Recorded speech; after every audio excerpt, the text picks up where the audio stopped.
Welcome, Negronis with Nord, Negronis with Nord, episode number 6. I am back from vacation.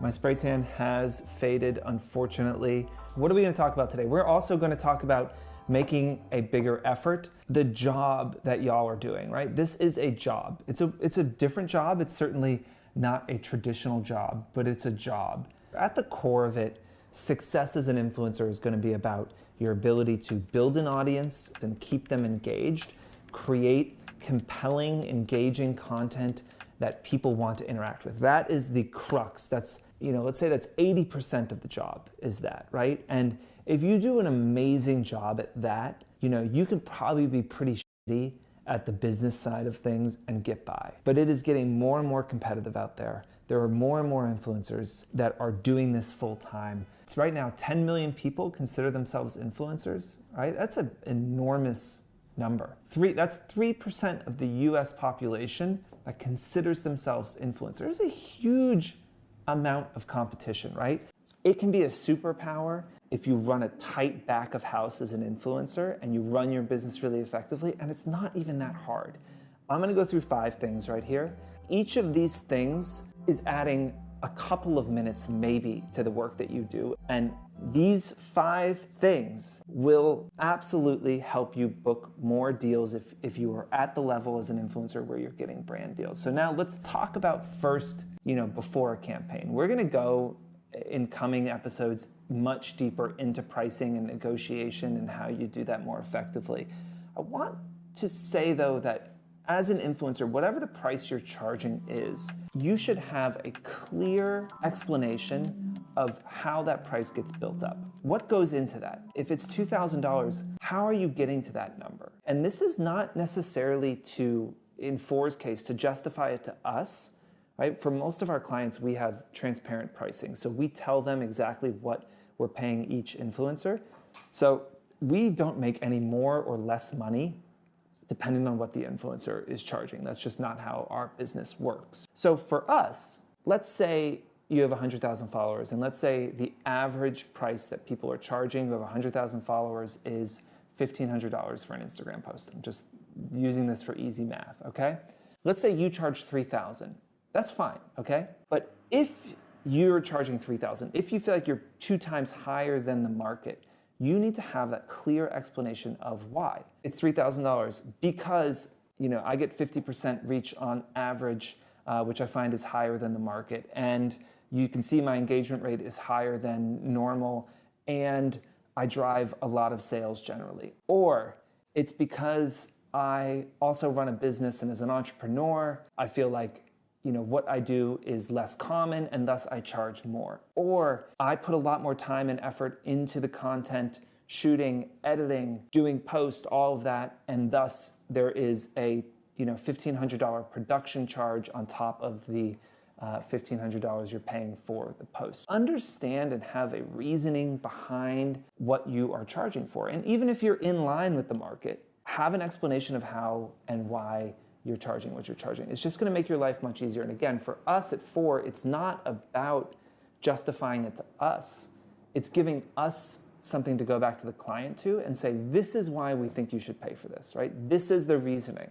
Again, it's not to question your worth or push back on that, but for you, it's having a clear understanding of what is building up your pricing. That's something that anyone would really ask for as they buy a product or they hire somebody. They want to understand why. If you're sending that 3K rate out, are you sending the explanation with that, or are you sending that if they follow up with Good point. a question? When somebody reaches out, you don't have to send the explanation with the pricing. If they just say, sounds great, then you don't need to explain yourself, right? But have that on hand and be super confident in it so you're ready to deliver it.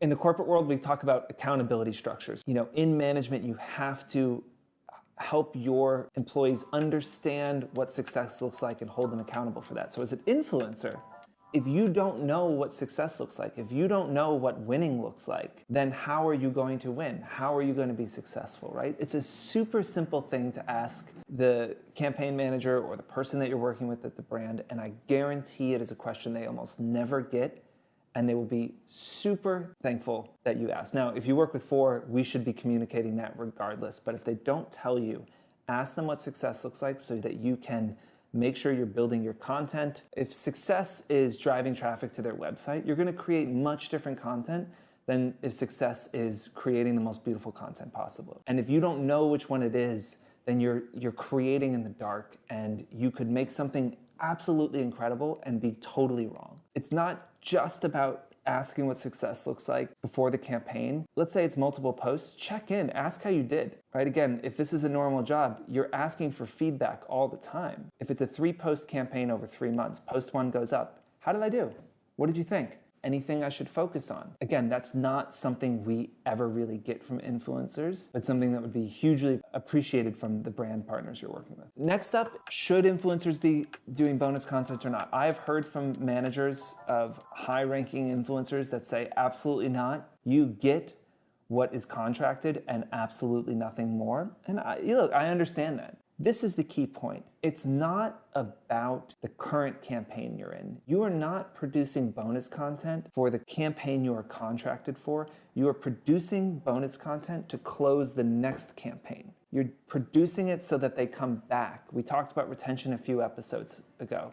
Retention is key. Retention is your key to building a sustainable, repeatable business that can help you build wealth. You can't have that without retention. That is how you should think of organic content. Not, I'm giving the brand something for free they didn't pay for, but I am giving myself an opportunity to continue to work with this brand, because the people that work with these brands, they're people, right? They're passionate about these brands, they care about it, and they want to feel like you care about it. It's why at Four we talk about don't spend good money on fake love. Brands want to feel like you're excited. And if you're excited, you're gonna find ways to talk about the product more than you're being contracted. Build a relationship with that client and make sure they keep coming back. Next up, campaign's over. Say thank you. This is the easiest one. Send an email after you sent the invoice, after the reporting's done, all the stuff. Like after all the work is done, put a reminder in the calendar, however you do it, just send an email. Thank you so much. It was great working with you. Hope to work with you in the future.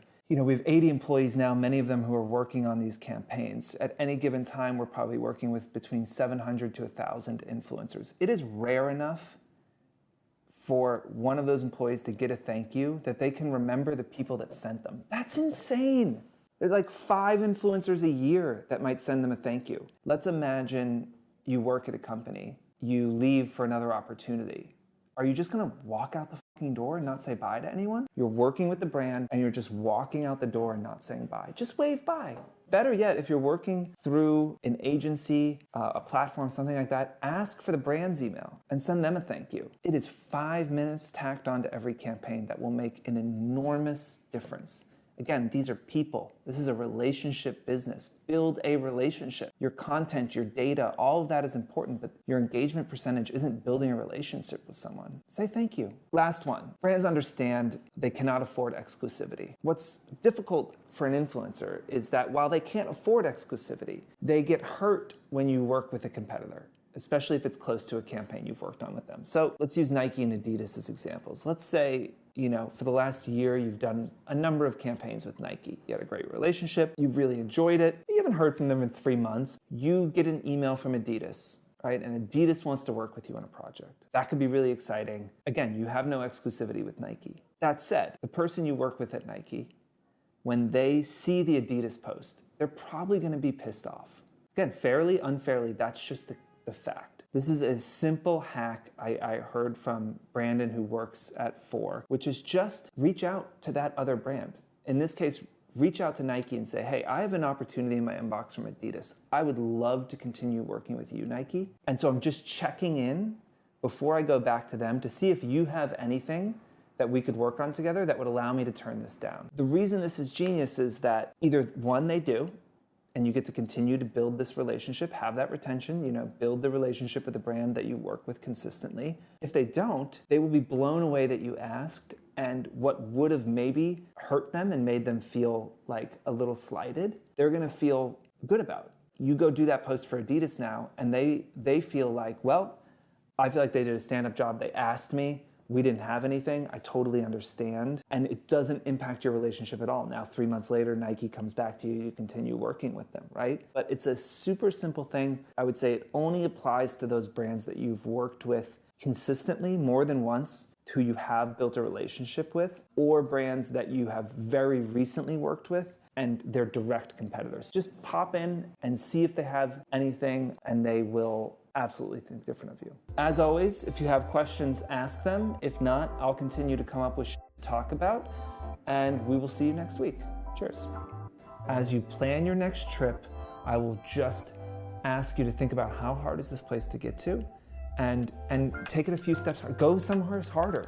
Like, just go to a place that is harder to get to. I promise it will be worth it. Okay.